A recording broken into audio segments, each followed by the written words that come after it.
অবিশ্বাস্য, অসম্ভব নাকি কোনো রূপকথার গল্প? পুরো একটি জেনারেশন যে ফুটবলারের প্রেমে মগ্ন সেই নেইমার জুনিয়র এবার ভাবছেন বাংলাদেশ ফুটবল নিয়ে।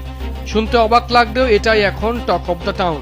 বাফুফের টেবিলে এখন ৩০০ কোচের সিভি, কিন্তু সব ধুলো উড়িয়ে দিয়ে আলোচনায় কেবল এক নাম, রোজারিও মিকেলে। কে এই মিকেলে? ২০১৬ অলিম্পিকে যার হাত ধরে মারাকানা স্টেডিয়ামে ইতিহাস গড়েছিল ব্রাজিল, জার্মানিকে কাঁদিয়ে সেলেসাউদের প্রথম স্বর্ণ এনে দেওয়া এই মাস্টারমাইন্ড এখন বাংলাদেশের ডাগ আউটে দাঁড়াতে। কিন্তু আসল চমকটা এখানে নয়। চমক হলো মিকেলের এই সিভি বাফুফেতে পাঠিয়েছেন স্বয়ং নেইমার জুনিয়র। ভাবা যায়, এমনটাই গুঞ্জন রয়েছে ফুটবল পাড়ায়। দাবি করা হচ্ছে খোদ নেইমারের মাধ্যমে বাংলাদেশে আসছেন অলিম্পিক জয়ী এই কোচ। আল হিলালে নেইমারের কোচ হিসেবে কাজ করা মিকেলের বেতন নিয়ে যখন চিন্তার ভাঁজ বাফুফের কপালে, ঠিক তখনই এলো আরও এক ধামাকা।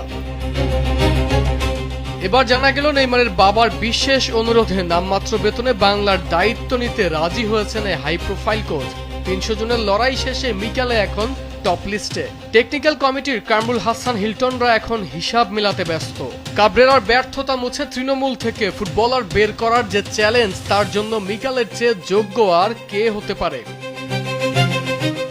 এখন একটাই প্রশ্ন, নেইমারের দেওয়া এই সোনালী উপহার কি লুফে নিতে পারবে বাফুফে, নাকি আমলাতান্ত্রিক জটিলতায় ভেস্তে যাবে ইতিহাসের সেরা সুযোগটি?